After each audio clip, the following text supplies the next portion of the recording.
At the beginning, I was crying and I was shaking and I was calling 911. The white pickup truck came out of, I didn't even see it, came out of nowhere. We were just going along normally and then there was a bump and everything just suddenly stopped. We were all jolted. That truck driver was 70 years old, airlifted to a hospital, serious injuries. No one on board the train, however, was injured. It's not working. Obamacare is too expensive for people. Look at what's going on with premiums. Premiums are going up 17, 20, 25 in Texas through Blue Cross Blue Shield. They've gone up almost 50%. So the next president may have their hands full with Obamacare right after Inauguration Day. President Obama's landmark law remains shaky with proposed rate hikes and some insurers looking to escape. Melissa Francis is co-host of After the Bell on the Fox Business Network, and Charles Payne is the host of Making Money with Charles Payne, also on the Fox Business Network. It's my lucky day to be next to both of you. Happy Friday. Thank you. Happy Friday. Happy Friday. All right, so as I was just saying, insurance companies already running for the hills before this next enrollment even begins, Melissa. Yeah, no, it's really bad. So you have sick people buying into the system, they're getting their insurance premium, and then they're using a ton of health care because they're not well. That's a huge expense to the insurance companies. Healthy people buying in, their premiums are going up, no doctors take it. We all know people like that. So they're dropping out. The insurance companies are left with just the really expensive sick people, so they're losing money. In fact, all 5 major insurance companies have thrown up their arms and said, we're losing big money on Obamacare. We're getting out. We're not going to offer it anymore. So you don't have young people, Charles. You don't have healthy people. What does that mean for this next enrollment? Because this all goes towards Obama's legacy. Well, you heard Donald Trump talk about it. One of the big things of these premium hikes are going to just be absolutely enormous. You know, last year there were 225 counties that only had one competitor. Next year it's going to be close to 700 because they're dropping out. No competition obviously means your prices, another factor in prices going up. But there was this thing called the risk corridor that they put in. And remember, the insurance companies, for the most part, wrote Obamacare.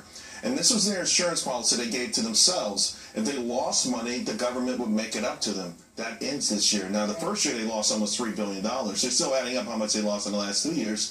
So the bottom line is now that they don't have any protection, they're getting out, and they thought perhaps something could be done between them. And the next question, Melissa, is what does this mean for whoever takes over the White House come January? Because Donald Trump's talking about taxes and how in order to keep Hillary Clinton's ideas afloat when it comes to health care, you're going to have to raise taxes. Let's play that. It's very simple. You're going to have to pay more than double the taxes you're paying right now with the kind of goodies she's throwing out. So she'll throw out goodies on the table. What she doesn't say is that your taxes are going to be doubled. I think you'll end up having nothing but heartache.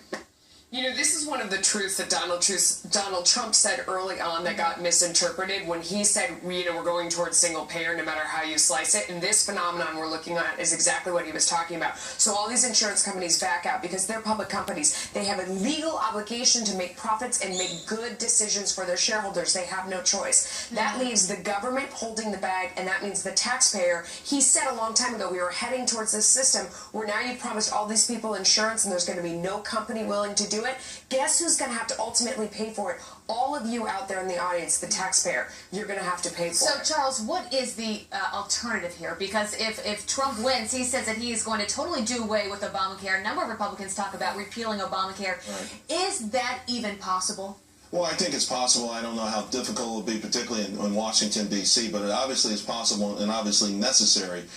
Some people talk about tort reform. Some people talk about, hey, how about we remove these state barriers, offer interstate competition?